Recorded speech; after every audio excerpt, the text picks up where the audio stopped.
Tonton video ini sampai selesai biar tidak gagal paham. Sebelumnya like and share dan subscribe demi untuk mendukung channel kami dan terus membuat berita tentang wali Allah. Agama Islam berkembang di Madinah melalui ulama-ulama sufi. Para ulama di daerah ini ada yang belajar di pantai barat dan pantai timur. Kemudian mereka mengembangkan agama Islam di Natal dan Mandailing. Seorang ulama besar penyebar agama Islam di Natal adalah Syekh Abdul Fattah bermarga Mardia. Ia lahir kira-kira tahun 1765 dan wafat dalam usia 90 tahun di Pagaran Sigatal, kira-kira tahun 1855. Gurunya adalah Syekh Zainal Abidin Hasibuan. Salah satu hal yang menarik pada pengembangan Islam di Madinah ialah apa yang dilakukan oleh Sultan Kumala yang dipertuan Huta Siantar. Raja harismatik ini menjemput Syekh Zainal Abidin ke Barumun untuk mengembangkan agama Islam di Madinah. Literatur Belanda melaporkan bahwa Sultan Kumala yang dipertuan Huta Siantar adalah seorang ulama. Mereka menjulukinya sebagai Raja Ulama. Ketika masih belia, Syekh Abdul Fattah tinggal di rumah Tuan Syekh Zainal Abidin sambil memperdalam agama Islam dan tasawuf. Syekh Abdul Fattah kemudian menyebarkan agama Islam bukan saja di daerah Mandailing, tetapi juga kawasan pantai barat khususnya Natal. Kota pelabuhan ini merupakan pintu masuk agama Islam mulai dari pelajaran membaca kitab suci Al-Quran sampai pada hukum dan sufisme.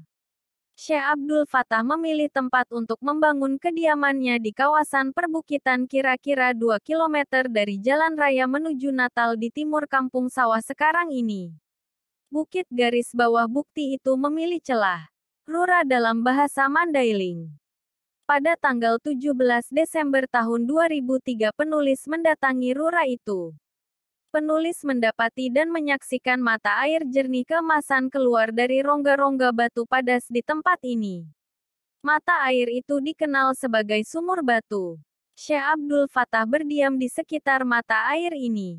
Kejernihan dan kesucian mata air sumur batu tetap terjaga.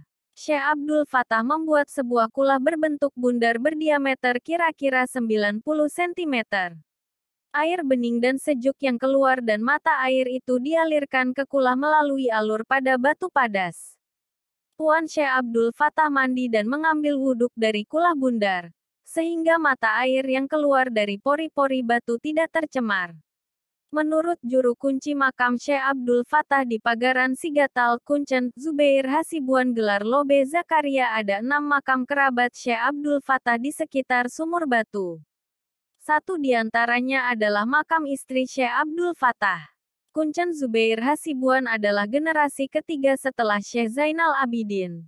Kakeknya adalah Haji Zakaria, putra tunggal Syekh Zainal Abidin. Sumur batu dipandang sebagai tempat keramat oleh orang Natal dan sekitarnya. Tempat ini diziarahi untuk menunjukkan penghormatan peziarah kepada ulama besar ini. Tidak jarang pula para peziarah berdoa dan bernazar di tempat ini. Syekh Abdul Fattah diakui sebagai penjaga kedamaian kesejukan rohani orang Natal. Dahulu, jika orang Natal berniat hendak merantau mereka senantiasa menziarahi sumur batu. Kekeramatan sumur batu menurut orang Natal terdapatnya beberapa jenis ikan. Bahkan jenis ikan laut dan kura-kura kecil di sumur batu. Ikan dan kura-kura bahkan tidak pernah bertambah dan berkurang atau bahkan bertambah besar. Ukurannya tetap saja. Menurut cerita Zubair Hasibuan gelar Lobe Zakaria, pernah ada 2 orang transmigran mengambil, memasak dan memakan ikan dari sumur batu itu. Sesudah itu tidak lama mereka meninggal dunia. Kekeramatan Syekh Abdul Fattah yang terkenal di Mandailing antara lain. Ketika sedang dicukur atau dipangkas di Masjid Huta Siantar. Pada suatu Jumat tiba-tiba sontak berkata, "Mosok Moka," atau dalam bahasa Indonesia artinya Mekah terbakar. Kemudian pada saat bersamaan jamaah haji asal Mandailing yang sedang menunaikan ibadah haji di kota Mekah tanpa sengaja melihat Tuan Syekh Abdul Fattah ikut membantu jamaah haji lainnya memadamkan kebakaran. Sesudah kebakaran tersebut berhasil dipadamkan, Syekh Abdul Fattah kembali ke Masjid Huta Siantar dengan badan penuh abu dan basah kuyup dan melanjutkan proses mengukurnya dengan memakai golok. Setelah pulang menunaikan ibadah haji, jamaah asal Mandailing yang melihat Tuan Syekh Abdul Fattah di Mekah itu pun menceritakan kejadian tersebut di Mandailing dan serta membawa sarang golok Tuan Syekh Abdul Fattah yang tertinggal di kota Mekah pada saat ikut membantu memadamkan kebakaran tersebut. Makam Syekh Abdul Fattah terletak di Desa Pagaran Sigatal sekitar 6 km dari pusat kota Panyabungan.